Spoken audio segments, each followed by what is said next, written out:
When I found out our class was changed from the grim truth about fairy tales to creating cultures with sustainability, I was disappointed at first, but I told myself that if I keep a positive attitude, it'll be a fun class. In reality, for someone who normally has a bleak outlook on life, this turned out to be a bit more challenging than I anticipated, at least in the beginning. Consequently, when Professor Aaron assigned Artifact 1, asking how we view the culture and sustainability in the world around us, I captured the cultural changes that are stereotypically rampant in university life. Through detriments in academics, I depicted my observations of students who not only seek an education, but also who battle inhibitors like addiction, lust, heartbreak, distress, poor health, lack of sleep, and mental disorders as well. I saw hopelessness in the shadows of my environment. In other words, I saw culture as the antonym to the Looking Glass Self by Charles Cooley, and rather as Freud's defense mechanism of projection, where we project our own view of ourselves onto how we see our environment. Therefore, culture can only be defined by the viewer looking through his cultural glasses. As Plato put it, culture is in the eyes of the beholder. But is my view of culture and sustainability correct? When looking at professionals on the topic, we find anthropologists monogam and just define culture as behaviors learned as members of society, and sustainability as the consequences of individuals' choices and actions. Meanwhile, sociologist Mitchell Thomashaw instead prompts questions like, how does our cultural behaviors impact society, and where do our possessions come from? Thus, to visualize that our belongings, like produce, originate somewhere far more foreign than we'd expect to find them, I took a bundle of bananas and my camera to the organic chemistry lab in Lowry to create a procedure for nature. Likewise, psychologist B.F. Skinner shared his view of genetic engineering and sustainability by stating, the environment will continue to deteriorate until our current practices are abandoned.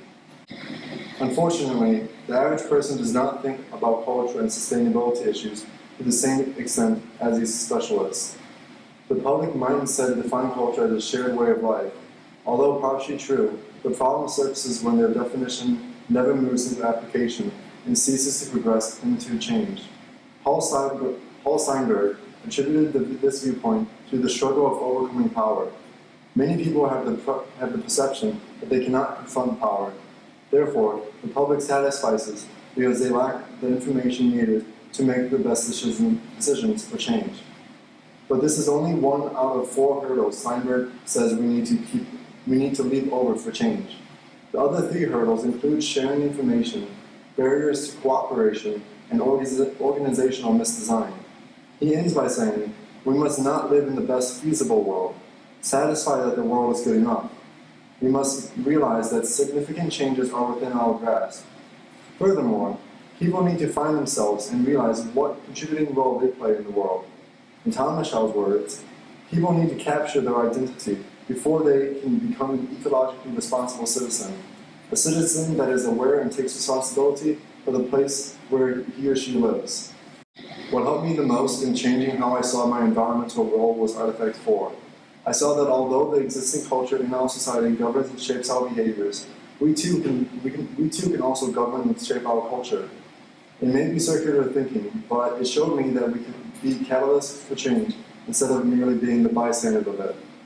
This artifact helped me realize that my role as a human being is to promote the universal aspect of sustainability on Earth by not choosing the path of least resistance when faced with a dilemma. This artifact, titled Ecological Responsibility, visualizes that if we cross paths with a banana peel on the ground, the easiest choice would be to ignore it and move on. However, Steinberg explains that we must take responsibility for the place where we live and sustainability of our Earth by cleaning up the banana peel. Not to mention that chaos theory says, if we choose not to pick up the fruit, it will by some means cause the Earth to be engulfed in turmoil. So we must pick up the trash instead of being part of the bystander effect. Likewise, we need to start taking personal responsibility for our planet. Although my original view correctly demonstrated that unstable culture causes a dystopian society, I've learned to keep a positive view where a stable culture determines a sustainable society. Specifically, because we each hold a stock in determining our society's culture, our personal stability will determine our culture, our society, and its sustainability. Therefore, if we want to maintain humanity, we need to sustain ourselves by keeping a glass half full mentality.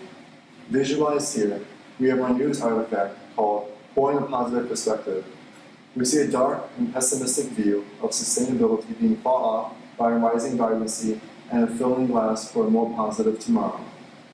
With my new view, I'll move forward from a suffocating and hopeless view of culture and sustainability into a viewpoint that puts people at the source of the problem. If people become aware of the truly profound responsibility that we carry as individuals, they realize it's a responsibility not only to ourselves and to our families, but to the billions of people who still have yet to come in the future. These people will be dealing with our legacy. I learned this from environmental photographer Chris Jordan, who also said, "There is no public out there who needs to change. It's each of us who needs to change." Why do I find this comforting or positive? Changing people is an easier step in the right direction than trying to change the whole world all at once. In fact, Aldous Huxley's Brave New World reminded me why this will work by stating, we all are living cells in a social body.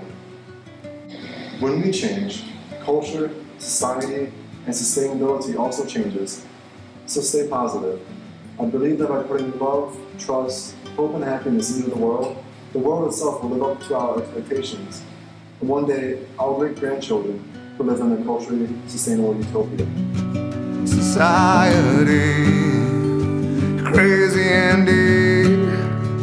I hope you're not lonely.